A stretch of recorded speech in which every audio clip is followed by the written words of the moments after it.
Alam nyo ba gar dati, nag-umpisa akong mag-vlog sa pa-trip-trip lang, pa-video-video, ng kung ano-ano, hanggang sa ginawa ko na lang ding hobby, nang walang pakialam sa mga taong pangit yung komento. Tignan mo, mas dumadami yung fans ko, kaka-comment nila sa akin ng negative. Pero para sa akin, sila yung mga naging inspirasyon ko para tumatag. Kaya nga ako naging malakas-kas to eh. Aminado naman akong mayabang talaga ako. Kaysa naman maliitin ako ng mga taong mas mababang uri pa sa akin, di ba? Mas maganda nang nakikita kanilang astig kaysa nakikita kanilang broke boys na parang tanga, pinagtatawanan ka. Lalo't pag lalaki ka, tapos ang drama ng buhay mo, walang pakialam yung ibang tao sa'yo. Pati mundo, wala rin pakialam. Kung above ka, pwede pa. Maglungkot-lungkutan ka, ang dami magko-comfort sa'yo. Yung mga pakboy na hayok sa kipay. Kaya dapat mag-enjoy ka lang sa buhay mo bilang astig na lalaki. By the way mga gar, may kukwento ako sa inyo. Nung nakaraan, may mga napuntahan akong event. Tsaka may mga inorganize din akong event kasama mga younger. Minsan hindi natin maiwasan yung mga hassle-hassle sa mga ganyan. Yung tipong gusto mo lang maging masaya, pero may mga paepal.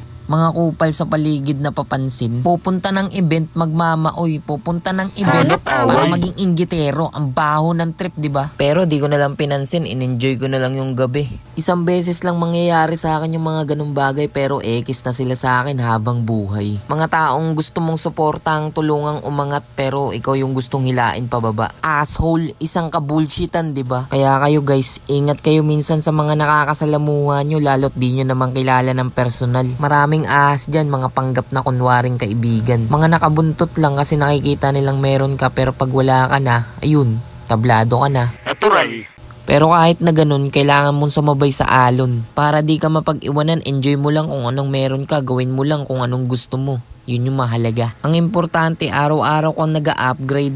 Araw-araw kang may natututunang ikakaangat mo sa buhay. Gawing mo lang motivation yung mga taong inggit sa'yo. Kung inggit sila sa'yo, mas inggitin mo palalo. Sabi nga nila, success is the greatest revenge. Walang pwedeng pumutol sa mga trip mong gawin kung alam mo namang doon ka magtatagumpay. At habang nag-i-enjoy ka, gumagawa ka ng mga malulupit na bagay na hindi kayang gawin ng iba. Kasi yun lang naman yung dapat na gawing mission eh.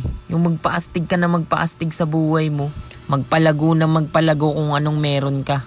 Huwag kang magsasayang ng oras hanggat may pagkakataon. Yun ang pinakasusi dun. Kasi wala kang ibang aasahan kundi sarili mo lang. Sariling utak, sariling diskarte. Pero wag mong kakalimutang mag-enjoy habang ginagawa mo yung mga bagay na yun. Gawin mo lang ng gawin hanggang sa magtagumpay. By the way, salamat nga pala sa lahat ng nakinig sa vlog ko. Kita-kits ulit tayo sa susunod mga gar. Mga piling magaling kaya sila napapaning. Mga nilamo ng inggit kaya sila naiinis. Simula Cavite hanggang physical at yung pangalan ko